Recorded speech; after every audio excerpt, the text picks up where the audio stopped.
Welcome Galaxy Scholars to another lecture of our assignment explanation. In this video lecture, I will be covering about our English assignment. तो इस video lecture में measure of मैं grammar की ही बात करूंगा। जो आपके आंसर जो फॉलोइंग है उसको हम नेक्स्ट वीडियो लेक्चर में कवर करेंगे। तो आपके अराउंड ग्रामर में इंक्लूड है फिगर ऑफ स्पीच है, सब्जेक्ट एंड वर्ब कॉन्कर्ड है, ओके, बाद में आपके कंजक्शन भी आते हैं, पंचुएशन भी हैं, and the most of the things आपके जो पार्ट सी में है, सेक्शन सी कह सकते हैं, उसके अंदर आपके ऐसे हैं, ओके, बाद में लेटर राइटिंग है, दी डायरी राइटिंग है, एडवर्टाइजमेंट है। सो इसके बारे में हम टोटल डिस्कस करेंगे। तो today I will be starting with comprehension. Yes, comprehension भी है। कॉम्प्रिहेंशन एक तरीके के जो टिप्स मैंने आपको असाइनमेंट के अंदर दिए हुए हैं, अराउंड 5 to 6 पॉइंट्स हैं उसके अंदर। कॉम्प्रिहेंशन के अंदर होता है क्या कि आपको एक पैसेज दिया रहता है, ठीक है, आपको उस पैसेज को रीड करना है। जब रीड कर लेंगे तो आपको कुछ नीचे क्या मिलेंगे, क्वेश्चंस मिलेंगे, और उस क्वेश्चन को आपको क्या करना है, सॉल्व करना है by reading the passage. Clear है मेरी बात? तो यहाँ पे सबसे पहला पॉइंट ये है कि आपको प्रॉपरली एंड केयरफुली क्या करना है, पैसेज को रीड करना है। आखिर उसका कोर कहता क्या है, वो कहना क्या चाहता है, उसका सेंट्रल डॉगमा क्या है, कि किस बात पे वो पूरी पैराग्राफ का जो टाइटल बना हुआ है, तो उसको आपको समझना बहुत ही जरूरी है। Then you are able to take the questions of the passage. तो फर्स्ट दिया हुआ है, give a careful reading to the passage, try to understand the main theme talked about in that passage. तो first of all you have to read the passage properly and you have to understand what the theme is about this paragraph. मतलब इस paragraph में main theme है क्या है।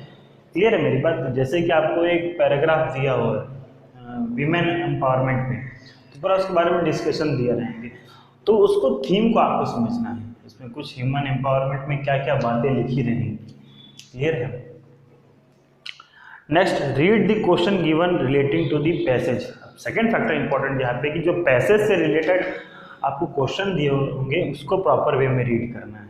Clear मेरी बात? Directly नहीं दिया रहेगा क्वेश्चन की आपको आंसर लिख देना है, कहीं ना कहीं उसको कंफ्यूजिंग बनाया गया होगा, बट आपको प्रॉपर वे में रीड करना है, ऑब्टेन करना है। कहीं कभी पूछ लेते स्पीकर कौन है, के लिसनर कौन है, तो इसको समझने की कोशिश करना आप सब।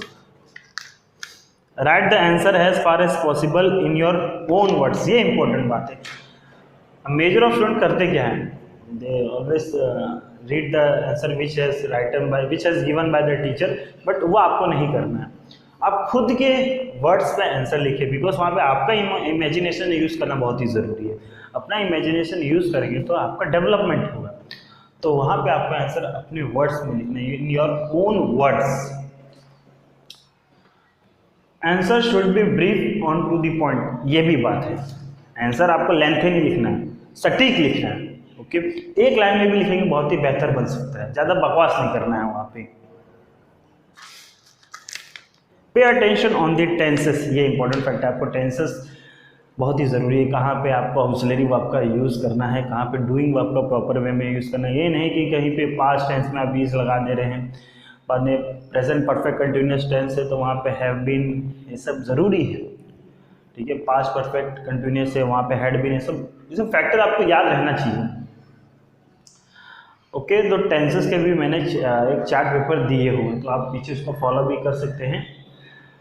The answer should be in the same tense as the question, जिस टेंस में आपको क्वेश्चन पूछा गया उसी टेंस में आपको आंसर भी देना है। Second factor, tips to write the diary writing. Okay, अब डायरी राइटिंग लिखने के टिप्स क्या हैं? पहली बात तो डायरी राइटिंग होता है क्योंकि सबका एक प्रश्न होता है कि आप रोज़मर्रा ज़िंदगी में जो भी फील किए हैं तो आपको अपनी किताब के साथ क्या करते हैं, शेयर करते हैं, आप उसके अंदर लिखते हैं। So it is all about the diary writing. तो डायरी राइटिंग लिखने के भी एक वे होते हैं। First of all what you have to do that कि the question which is given you, आपको कभी उसको हेडिंग ऊपर लिखना है। ओके,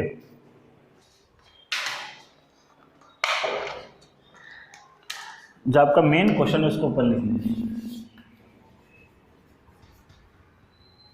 क्लियर मेरी बात? एक लंबा सा चार्ट बनेगा। And the second thing what you have to do कि डेट लिखिए, आपका कौन सा डे है और डेट। मान लीजिए सैटरडे है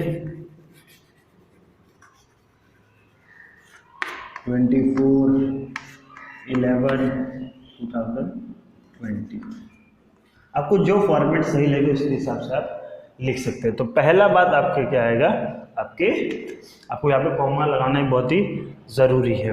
ओके, बाद में आपको क्या करना है, यहाँ पे मेन फैक्टर, इसके पहले बाद में जस्ट आपको क्या लिखना है, डियर डायरी,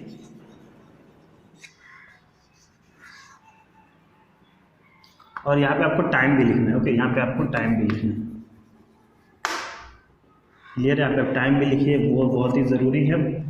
बाद में आपको यहाँ पे डे और डेट भी लिखना है। नेक्स्ट आपका डियर डायरी से आप स्टार्ट करेंगे, बाद में आपका मेन बॉडी है, ठीक है, आपने क्या फील किया है टुडे उसके बारे में आपको यहाँ पे लिखना है। एंड द थर्ड थिंग, आपके ऑथर जो लिख रहा है उसका नाम ABC, क्लियर है, जिस जो भी लिख रहा है, मान लीजिए मैं लिख रहा हूँ निशाद दीनदयाल। तो ये डायरी राइटिंग के लिखने के फॉर्मेट हैं। Mention of a date and day is important, आपको डेट और डे बताना बहुत ही ज़रूरी है। A heading should be given, कभी भी आपको हेडिंग देना बहुत ही ज़रूरी है। Content should be brief and to the point, signature should be put, a detail description can be given, detail में आपको लिखना बहुत ही ज़रूरी है। हर एक इंसिडेंट को एक अच्छे वे में एक्सप्लेन कीजिए। Tips to write a letter writing, letter writing के आप टिप्स अराउंड बहुत ही पहले से लिख रहे हैं। दो तरीके के होते हैं, फॉर्मल है, इनफॉर्मल है, उसके हिसाब से आपको सैल्यूटेशन देना पड़ता है। द सेकंड फैक्टर, आप जब भी फॉर्मेट लिखते हैं तो सेंडर है, बाद में डेट है, सेंडर एड्रेस है, डेट है, रिसीवर एड्रेस है। बाद में हमारे टाइम पे सब्जेक्ट भी अभी भी चलता ही है। हमारे टाइम पे जैसे क्या था कि CV रहता था, हमें मान लीजिए फॉर्मल लेटर लिखने के बहुत ही ज़्यादा आता था, तो CV आता था, बायोडाटा भी लिखना रहता, तो इट इज़ बाद में वो अराउंड जब मेन बॉडी लेटर राइटिंग में लिख रहे तो उसके बाद लिखा जाता है। तो आपको sender address, date, receiver address, subject लिखा तो सब्जेक्ट लिखिए। बाद में लास्ट आपका ये भी पॉइंट आएंगे अराउंड की सैल्यूटेशन देना रहेगा। फॉर्मल है तो रिस्पेक्टेड सर है, बाद में मेन बॉडी, आपका फॉर्मल है योर सिंसियरली। तो ये सब पॉइंट्स उसके अंदर इंक्लूड होंगे फॉर्मल में, और इनफॉर्मल में वही आपके डियर आ जाएंगे, because of this salutation personal में है। दो तरीके, फॉर्मल और इनफॉर्मल। ओके, तो इसके बारे में हम डिटेल में नहीं जाएंगे, बिकॉज आप बहुत पहले से ये सब लेटर राइटिंग लिखते जा रहे हैं। जो पॉइंट्स दिए आपको ये रीड कर लेना है। It's come at the top of the letter in the left hand, ये याद रखना है। Most of student what they do, वो राइट से स्टार्ट करते हैं, ऐसे लेफ्ट से स्टार्ट किया जाता है। Everything should be present on the left side, not a single thing will be not there in the right side. Okay, just यहाँ पे आपको पूरा फॉर्मेट दिया हुआ, एक बार जस्ट नजर मारेंगे आपको पता चल जाएगा। अब ऐसे राइटिंग के टिप्स क्या है, बहुत ही सिंपल, आपको एक हेडिंग देना, do not start writing immediately, ये इंपॉर्टेंट फैक्टर है। जो आपको टाइटल दिया उसके बारे में पहले सोचिए। मान लीजिए मैंने यहाँ पे टाइटल दिया है ऑटोबायोग्राफी ऑफ अ ट्रेवलर, तुरंत ही लिखने के लिए मत जाइए। First of all give your mind to take the imagination perfectly, mind को आप तैयार करो इमेजिनेशन को, जिसकी वजह से आप प्रॉपर वे में रिप्रेजेंट कर पाओगे लिखने में। आपको टाइमिंग देना बहुत ही जरूरी है माइंड को। Think of various idea that come in your mind, बहुत सारे उस टॉपिक से रिलेटेड जो भी आइडिया उसको अपने माइंड में आने दीजिए, फटाफट मत भागिए। First of all give 5 to 10 minutes your essay writing topic, then start to write. Select your ideas relevant to the topics, ideas को जो आपके उसको एक तरीके से सेलेक्ट कीजिए। अरेंज योर आइडियाज, एक प्रॉपर वे में अरेंज कीजिए, 1 paragraph, 2nd paragraph, 3rd paragraph.